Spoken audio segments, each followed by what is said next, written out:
dhegaystayaal oo ka mid ah waayihii garaad wiilwaal iyo gunaanadka sheekadii dibiga naasa adag ee toddobaadkii hore wakhtiga aawadiis aan idinku qaargooyey.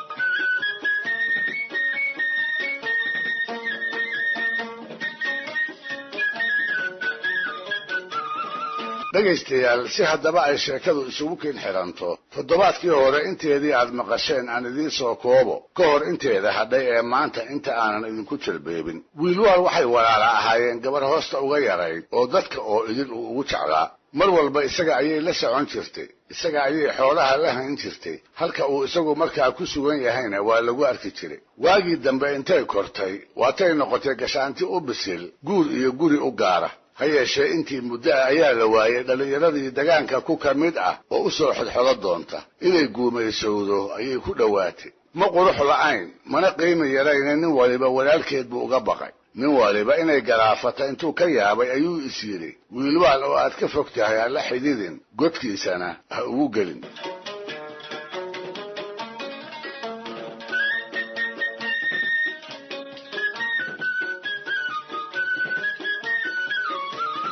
ragsan ma ekayn weligiisna ma sinayne wiil mindhaageesinimo meel dhigtay waatuu isa soo kilkiray oo inta gabadhii u tegay xodxodo lowga ugu saaray. erayo ay u beerraqdeen waa kii isu daba dhigay. cid sidaas macaan ula hadasha ayuu ugu horreeyey waatay durbadiiba oggolaatay. dabadeedna iyaga oo aan labalabayn waatay guurka ku heshiiyeen. hase ahaatee markay inta riyadii ku qabowday ay runtii ku soo indhacaddaysay waatay ogaadeen wiilwaal inaanu guurkooda si fudud ku oggolaan doonin. maalintii dambe si alla si uu waxyeelo isaga oo garan la waatay gabadhii tala keentay. tala ba'anoo siday ugu soo dhacday uu la abankaagay. waatay ka dhaadhicisay walaalkeed inuu dilo haddii rabista guursigeedu uu dhabka yahay. markaana waatuu xusuusiyey arrin degaanka oo idin laga wada ogaa oo ku saabsan feejignaantii xaddhaafka ahayd ee wiilwaal iyo sidaan cidina ugu soo joogin hubkiisa dagaalka oo gacantiisa ka maqan. waatuu gabadhii ku yidhi oo yaa gabaday wiilwaal u bareeri kara, ma waxaa jirta goor la dili karo oo uu degan yahay. markaasna waatay u sheegtay sir iyada mooyee aan walaalkeed cid kale ka ogayn. waatay ku tidhi aan kuu sheego jeerka uu degan yahaye si wacan ii dhegayso. waxaa lo'dayada ku jira sactood ah xoog badan dadil ah si loo maalaana ay dhib badan tahay. sacaa oo lagu magacaabo naasa adag wuxuu ku irmaan yahay laguna maalaa dibi uu dhalayoo isna itaal miirana sida hooyadiina aan wax qaban karaay jirin. haddaba marka uu sacaa lisaayo oo qura ayuu hubka oo dhan meel iska dhigaa. waana marka keliya ee uu degan yahay. adiguna haddii aad nin tahay aad dili karaysid.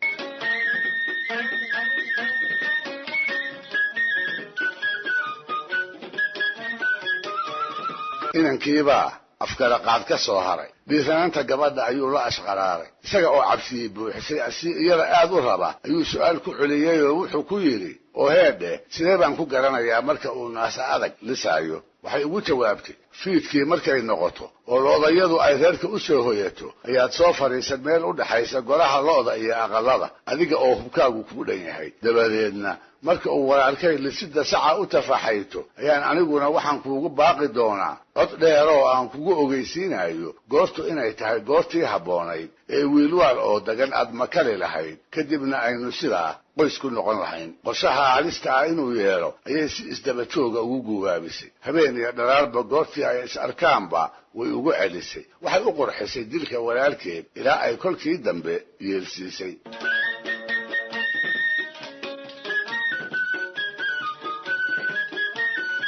habeenkii lagu ballamay ayaa soo galayoo dhulka eebbe mugdigiisii ku daboolay. inankii oo u eg wax nafta ka samirsan si guubaabadii gabadhu ay maantirtay ayaa golihii wiilwaal u soo xadxaytay. wuxuu ku raran yahay wixii hub uu heli karaayey: waran, gaashaan, hooto, seef iyo toorey 3 gees ah. geed xagar ah oo aan ka fogayn edagta weynaha ayuu ku soo gabaday. wuxuu doonayaa waxa golaha ka dhici doona oo dhan inuu si wacan u maqlo. in aan sharqan yarina dhaafin ayuu rabaa si aanu u sheegin baaqa uu u dhogtaagayo ee xagga gabadha uu ka sugayo. wuuse walwalayaa tallaabada ba'an ee uu koldhow ku dhaqaaqi doono ayuu dhab uga walaacsan yahay. wuxuu og yahay inay tahay tallaabo isaga ka hor aan cidina ku riyoon kuna dhiiran. waxaa ku soo dhacday mahmaah uu odayada ka maqli jiray oo ahayd awr wado iyo nimay naagi wadaa midna kaama weecdo. maantase murtidaas dhug iyo dhagatoona uma laha waxaa xusuustiisa ku soo dhacday tii kale ee ahayd hadduu malag dhawaaqayo miidaama dhagama leh iyaduna caawa hakin mayso suu meel uu ka noqdo ma jooge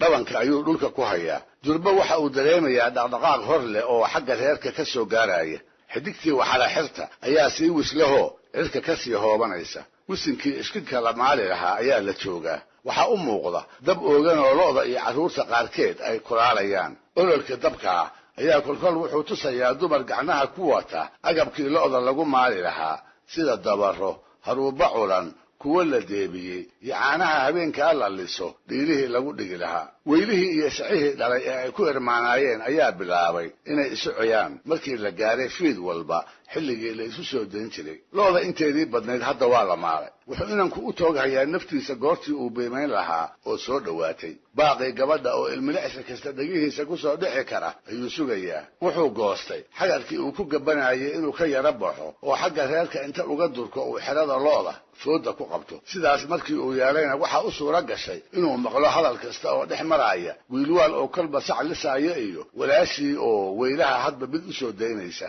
cabbaar wuxuu halkiisaa ku nabnaadaba waxaa la soo gaaray markii la lisi lahaa sacii dhibta badnaa ee lo'da loogu dambaysiin jiray sacii naasa'ada ku magacownaa inankii ayaa wuxuu maqlay wiilwaal oo gabadhii ku leh heblaay dibiga naasa adag soo daah markaas bay si ay ugu baaqdo waxay cod dheer ku tiri dibiga naasa adag baa hadalkaa dambe ee walaashii ka soo yeeray ayaa wiilwaal dareen geliyey maxaa yeelay ma ahayn hadal uu uga bartay isla markiibana dabarkii iyo agabkii kale ee uu saca ku lisi lahaa ayuu gees isaga tuuray halhaleel ayuu dhulka uga haabhaabtay qalabkiisii dagaalka wuxuuna ku hubsaday labadiisa gacmood dabadeedna isaga oo aan garanayn halka looga iman doono ayaa waxaa afkiisa ka soo baxday su'aal waayadii dambe maahmaah noqotay oo ahayd naa maxaa dibiga naasa adag iyo weedha kulmiyey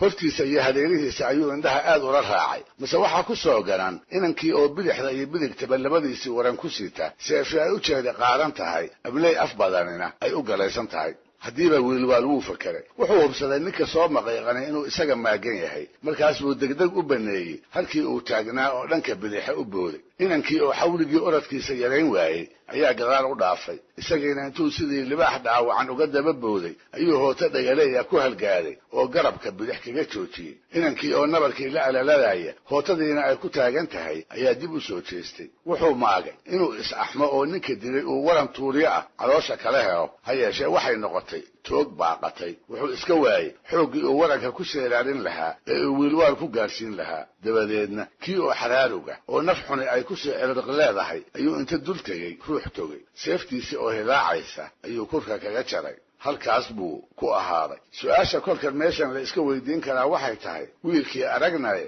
gabadhii iyadu maxay tarow ku dambaysay walaalkeed wiilwaalse maxay habeenkaa ka mudatay oo yaa yaqaan